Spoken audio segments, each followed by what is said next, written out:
Assalamualaikum warahmatullahi wabarakatuh ya. Jumpa lagi saudaraku Pasaran Kliwon ya, dimanapun Anda berada. Kajian materi kali ini tentang kodam pendamping Pasaran Kliwon ya. Kodam pendamping itu apa sih? Apakah orang yang lahir dengan Pasaran Kliwon, entah Senin Kliwon atau sampai Minggu Kliwon, apakah punya kodam? Jawabannya belum tentu ya, belum tentu Anda itu punya kodam. Kalau Anda tidak ada hubungannya dengan kodam, ya mana mungkin Anda ini akan punya kodam. Ya, kita ini harus realistis ya. Kodam itu adalah pembantu. Kodam itu adalah perewangan. Ya. Kodam itu dalam bahasa Arab yang artinya pembantu, dalam bahasa Indonesia, dalam bahasa Jawa artinya perewangan. Sebab seseorang itu memiliki kodam itu ya karena laku, biasanya seperti itu. Laku ya, sehingga makhluk halus ya itu ketarik, dan makhluk halus yang ketarik dan mau membantu Anda itu disebut dengan kodam. Makanya orang itu kalau punya kodam ya, syarat pertama yang harus dia miliki adalah mampu melihatnya, mampu berkomunikasi, mampu melihat, mampu berkomunikasi, mampu memerintah. Ya. Kalau Anda katanya datang ke orang pintar, oh kamu memiliki kodam harimau, wis ojo percaya. Kalau kamu belum melihat sendiri, ya. Kalau kamu katakanlah sudah melihat, ya perlu diverifikasi lagi, diajak komunikasi. Ya, selanjutnya habis diajak komunikasi dikongkon. Kira-kira gelem ndak? Saya kongkon. Ya, disuruh. Kalau misalkan mau, berarti Anda memang memiliki kodam itu. Ya, soal katakanlah Anda suruh berhasil atau tidak, itu urusan nanti. Yang penting apa? Gelem mbok kongkon. Mbok celuk gelem. Ya, baru Anda bisa disebut punya kodam pendamping. Ya, paham ya? Dari sini saya harap teman-teman Pasaran Kliwon ini paham ya. Ketika seseorang memiliki kodam, syaratnya dia harus bisa melihat, dia harus bisa berkomunikasi, dia harus bisa perintah ya. Ketika syarat ini tidak Anda miliki, Anda hanya bisa melihat saja, belum tentu itu kodam. Bisa jadi hanya makhluk halus yang sekedar numpang selfie atau numpang di dalam tubuh Anda. Iya. Kenapa saya paham ini gitu ya? Karena sudah saya teliti teman-teman ya. Saya sudah lakukan penelitian. Kodam itu seperti apa sih? Kodam itu ya jin. Ya. Ada jin nasab. Ya, atau kodam leluhur. Ya, bahasa kerennya kodam leluhur. Bahasa tukang ruqyah itu jin nasab, jin turun temurun, ada itu ada. Ada juga kodam dari pusaka, kodam yang menempati sebuah pusaka. Kalau di rumah Anda ada pusaka, ya maka bisa jadi Anda ketempatan kodam pusaka. Ya, entah pusakanya nemu, entah dikasih, entah diberi, entah penarikan. Ketika kamu punya pusaka dan pusakanya ada penunggunya, ada jinnya, berarti kamu diikuti oleh kodam pusaka. Ini pun juga perlu diverifikasi. Yaitu tadi, Anda harus bisa melihat, Anda harus bisa perintah, Anda harus bisa berkomunikasi. Ya. Terus itu yang pertama. Yang kedua, kodam leluhur. Adalah kodam yang berasal dari leluhur Anda. Dari turun-temurun. Apakah Pasaran Kliwon ini selalu diikuti oleh kodam leluhur? Ya tidak. Ya, bisa jadi tidak cocok kepada diri Anda, ikut saudara Anda yang pon misalkan, atau yang wage misalkan. Jadi keselarasan antara Anda dan orang tua Anda atau mbah Anda yang memiliki kodam, nah, itu juga penting ya.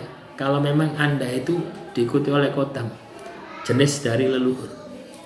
Ada juga kodam dari keilmuan. Ya, Anda tirakat ilmu, aji lembu sekilan, aji Bandung Bondowoso, ngaji kulhu geni, kulhu sungsang, ngaji kulhu derga balik misalkan, ngaji asma sungai Raceh, asma Singaraceh, itu juga ada kodamnya. Ini pun juga pernah saya tirakati. Kodamnya datang, asma Singaraceh, Allahumma ja'alni asadan kabir. Itu ditirakati 1 minggu, dibaca 1000 kali, dipasani motif, teko, ya. Kodamnya itu teko, ya, masuk ke dalam tubuh. Itu seolah-olah tubuh kita itu menjadi besar, ya. Menjadi seperti singa raksasa. Itu teman-teman, pernah saya tirakati ilmu itu, ya. Jadi bukan hanya berdasarkan katanya, ya, katanya kodamnya. Nah, terus juga kodam dari jenis itu keilmuan, ya. Jadi keilmuan itu dari tirakat ilmu. Ada juga keilmuan dari leluhur juga ada.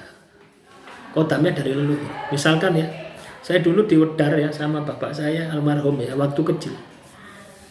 Dikasih sebuah amalan Braja Musti, ya, tapi versi Islam, ya. Itu saya tirakati waktu masih SD. Ya, selang berapa tahun, ya, saya sudah tidak sekolah, ya, sudah lulus S2, sudah tidak sekolah, ya. Itu terkena sihir. Amalan-amalan yang pernah saya lakukan untuk melawan sihir itu tidak ada fungsinya, tidak berguna sama sekali. Ya, makhluk halus itu saya hantam bangun lagi, saya hantam bangun lagi. Tiba-tiba muncul suara, ini loh, pakai amalan ini. Ya, amalan itu tidak tahu, ya, hafal di luar kepala sampai detik ini. Amalannya pendek, ya, amalannya waida patostum jabari, ya. Itu saya genggam, saya pukul, jebret, tidak bangun, ya, tidak bangun lagi. Itu makhluk halusnya. Nah, itu kodam leluhur itu seperti itu, tapi dari jenis keilmuan. Ada juga dari jenis pusaka. Jadi macam-macam, ya, kodam leluhur itu macam-macam sumbernya. Dari jenis pusaka saya juga ada pusaka keris, ya, peninggalan mbah. Itu dari kecil itu ikut terus saja. Saya tidak tahu, baru besar itu, ya, baru memahami belajar ilmu batin itu, ya, baru tahu. Saya ajak komunikasi, ya, ternyata dia penunggu itu, ya. Pusakanya ada di Malang, saya suruh ke sini, kamu datang ke Pasuruan. Datang, teman-teman. Bukan pusakanya yang datang, ya, tapi makhluk halusnya itu datang. Nah, itu baru saya yakin bahwasanya kodam itu seperti itu. Kita bisa melihat, kita bisa berkomunikasi, kita bisa perintah dan mau menjalankan perintah kita, ya. Nah, selanjutnya yang terakhir, ini yang rawan, ya, kodam jenis pemaharan. Anda datang ke orang pintar, ya, datang ke orang pintar di Blitar misalnya, ya, rambutnya gondrong, ya, diisi, akhirnya Anda kebal, ya, goreng minyak ambil tangan, kebal bacok, kebal tembak. Nah, itu yang diisi apa? Apakah ilmu? Bukan. Itu yang dimasukkan ke dalam tubuhmu adalah makhluk halus, jin, ya. Itu sangat mudah sekali. Itu namanya kodam pemaharan. Atau Anda pasang susuk misalkan, ya, misalkan Anda pasang susuk, misalkan ini susuk, ya, ini minyak ikan, ya, misalkan susuk taruh di sini, ya, intan, berlian atau apa, ya. Nah, di dalam itu apa? Di dalam susu itu apa? Kodam, makhluk halus, ya. Akhirnya membuat Anda tampil cantik, ganteng dan sebagainya. Dan ini sangat berbahaya. Kodam itu butuh energi. Kodam itu menghisap energi batin kita. Orang ketempatan kodam itu lemes, sering lemes, pokoknya sering seperti kekurangan gitu loh, ya, lemes. Orang ketempatan kodam itu sering lemes, sering pokoknya itu, ya, kecuali orangnya itu laku, ya, tirakat, poso, dzikir, wirid, itu bisa mengimbangi, ya. Apalagi yang berbahaya itu. Ya. Yang berbahaya itu. Ya. Yang berbahaya itu adalah pemaharan itu. Ya. Kodam dari jenis pemaharan ini sangat berbahaya. Karena kita tidak tahu, tidak bisa berkomunikasi, tidak bisa memerintah, dan suatu saat pasti berubah. Ya, kembali ke habitatnya menjadi makhluk halus dan ujung-ujungnya akan menghancurkan kehidupan kita. Nah, itulah kodam dari jenis pemaharan. Demikian yang bisa saya sampaikan. Semoga materi kali ini bisa bermanfaat. Kurang lebihnya saya mohon maaf. Wassalamualaikum warahmatullahi wabarakatuh. Salam rahayu, rahayu, rahayu.